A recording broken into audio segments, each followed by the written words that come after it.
اس سے اندازہ ہوا کہ اختلاف رائے اگر اہل اللہ یا علماء سے ہو جائے اور ہو دیانت یعنی حجت بھی ہو کوئی مذاقہ نہیں، لیکن بے ادبی یا تمسخر یا تضحیق یہ کسی حالت میں جائز نہیں، اس لیے کہ بہرحال وہ عالم دین ہے جس سے آپ اختلاف کر رہے ہیں، اس کا مقام اور منصب نیابت رسول کا ہے، وہ نائب رسول ہے، اس کی عظمت واجب ہوگی۔ آپ امام ابی حنیفہ کے فقہ پہ عمل کرتے ہیں، 50 مسئلوں میں خلاف کرتے ہیں امام شافعی، لیکن ادنا درجے میں بے ادبی ذرہ برابر امام شافعی رحمہ اللہ کے قلب میں نہیں آ سکتی مومن کے، اس لیے کہ جیسے امام ابی حنیفہ واجب التعظیم ویسے امام شافعی واجب التعظیم، دونوں آفتاب اور مہتاب ہیں دین کے، دونوں سے نور حاصل ہو رہا ہے، برکت حاصل ہو رہی ہے، تو کس طرح سے جائز ہے کہ ادنا درجے کی گستاخی؟ تو گستاخی کرنا جہالت کی علامت ہے، استہزاء کرنا جہالت کی علامت ہے۔ موسیٰ علیہ السلام نے جب نصیحت کی ہے قوم کو اور فرمایا کہ یہ فلاں مقتول زندہ ہو جائے گا اگر بچڑے کا ذبح کر کے اس سے ملا دو، تو بنی اسرائیل کہتے ہیں کہ اتتخذنا ہزوا، کیا ہم مذاق کر رہے ہیں، زندگی کر رہے ہیں ہماری ساتھ، کہاں بچڑا، کہاں اس کا ذبیحہ، کہاں مقتول کی لاش کو ملانے سے زندہ ہو جانا، کیا تعلق بچڑے کو اور زندگی کی؟ اتتخذنا ہزوا، کیا مذاق کرتے ہیں؟ فرمایا قال اعوذ باللہ ان اکون من الجاہلین، میں اللہ سے پناہ مانگتا ہوں کہ میں جاہلوں میں شمار ہوں، یعنی دل لگی اور تمسخر جاہل کی علامت، یہ جاہلوں کا کام ہے، علم کا والوں کا کام نہیں ہے کہ تمسخر کریں، اس لیے کہ وہ ادب کے خلاف ہے اور ادب پر دین کا مدار، تو تمسخر بے ادبی اور بے ادبی سے دین ضائع ہوتا۔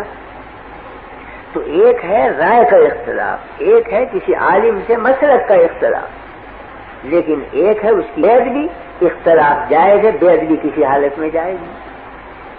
میں نے حضرت مولانا تھانوی رحمۃ اللہ علیہ کو دیکھا،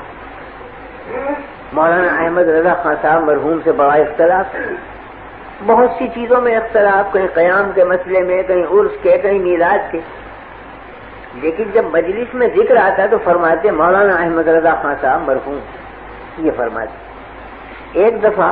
مجلس میں بیٹھنے والے ایک شخص نے کہیں بلا مولانا کے احمد رضا کہہ دیا، حضرت نے ڈانٹا اور خفا ہوئے، فرمایا عالم تو ہیں اگر کہ اختلاف ہے رائے کا، تم منصب کب کی بے احترامی کرتے ہو، کس طرح جائز؟ رائے کا اختلاف اور چیز ہے، ایک عالم کی عزت کرنا اور چیز،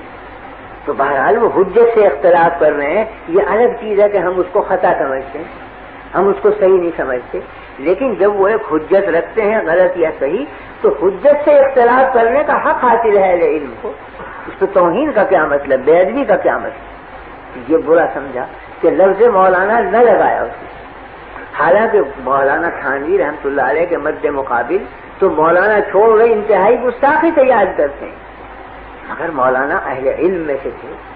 وہ تو نام اگر علم کا آیا تو ادب ضروری سمجھتے، چاہے مخالف ہو، چاہے بالکل معاند بھی ہو، مگر ادب کا رشتہ ہاتھ سے نہیں چھوڑتے۔ میں نے سنا واقعہ حضرت مولانا محمد قاسم صاحب رحمۃ اللہ علیہ نانوتوی کا کہ دہلی میں قیام تھا تو حضرت کے خدام میں تھے وہاں چند حضرات مقیم، ایک تو حضرت شیخ الہند مولانا محمود حسن صاحب موجود تھے، دوسرے شاگرد مولانا احمد حسن صاحب محدث امروہی وہ بھی وہاں موجود تھے، حاجی امیر شاہ خان صاحب مرحوم وہ بھی حضرت کے خدام میں تھے، وہ بھی موجود تھے۔ تو مولانا احمد حسن صاحب مرحوم نے اپنے ہمجولیوں میں بیٹھ کر یہ فرمایا کہ بھئی دلی میں لال کنویں کی مسجد کے جو امام ہیں ان کی قرأت بہت اچھی ہے، تو چلو کل صبح کی نماز ان کے پیچھے پڑھیں گے، قرآن شریف بہت اچھا پڑھیں۔ تو شیخ الہند رحمۃ اللہ علیہ نے غصے میں فرمایا کہ تمہیں شرم نہیں آتی بغیر، وہ ہمارے حضرت نانوتوی کی تکفیر کرتا ہے وہ امام، ہم اس کے پیچھے نماز پڑھیں گے، جب وہ حضرت مولانا کو کافر کہتا ہے ہم نہیں پڑھیں گے ایسے شخص کے پیچھے نماز، اور کوئی ذرا سخت لہجہ اختیار کیا۔ یہ جملے حضرت نانوتوی کے کان میں پڑے، تو اگلے دن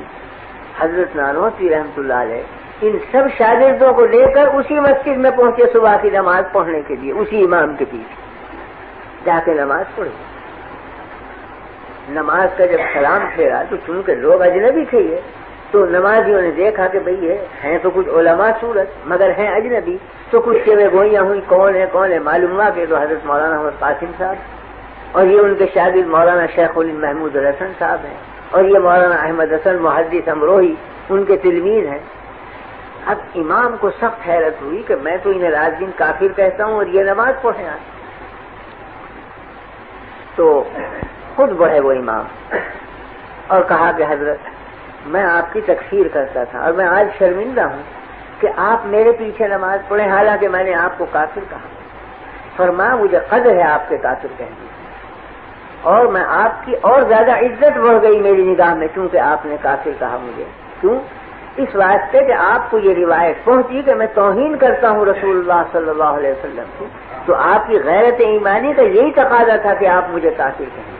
ہاں البتہ شکایت اتنی ہے کہ وہ روایت غلط پہنچی، روایت کی تحقیق کر لینی چاہیے تھی کہ میں نے کی بھی ہے توہین یا نہیں، لیکن بہرحال تکفیر کی بنا ہے توہین رسول، اور توہین رسول جو مسلمان سنے گا تکفیر واجب ہے کرنا، کہ وہ کافر کہے وہ دائرہ اسلام سے خارج ہو گیا جو توہین کرے نبی کریم صلی اللہ علیہ وسلم کی۔ تو فرمایا میرے دل میں قدر ہے آپ کی قوت ایمانی کی کہ آپ نے مجھے کافر کہا، اس لیے کہ آپ کو یہ خبر پہنچی کہ میں توہین رسول کرتا ہوں۔ ہاں شکایت اتنی ہے کہ آپ تحقیق کر لیتے کہ یہ خبر صحیح ہے یا غلط، تو میں عرض کرنے یہ آیا ہوں کہ یہ خبر غلط ہے، اور میں خود اس شخص کو دائرہ اسلام سے خارج سمجھتا ہوں جو ادنی درجے میں بھی توہین کرے نبی کریم صلی اللہ علیہ وسلم کی۔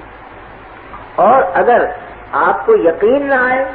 اور آپ سمجھتے ہیں میں کافر ہوں، میں اب آپ کے ہاتھ پر اسلام قبول کرتا ہوں، اشہد ان لا الہ الا اللہ و اشہد ان محمد رسول اللہ۔ وہ امام قدموں میں گرا، بچھا جاتا ہے بیچارہ۔ تو بات صرف یہی تھی کہ ان حضرات کے دلوں میں تواضع للہ اور ادب مع اللہ اس درجہ بڑھا ہوا تھا کہ نفسانیت کا جیسے شائع بنا رہا ہو اور حقیقت کو سمجھتے، تو استہزاء یا تمسخر یا بے ادبی یہ تو بجائے خود ہے، بے قدری تک بھی نہیں کرتے تھے اپنے معاندوں کی، بلکہ صحیح محمل پر اتار کر یہ کہتے تھے کہ یہ جو ہمیں کافر کہتے ہیں یہ بھی ان کی قوت ایمانی کی دلیل۔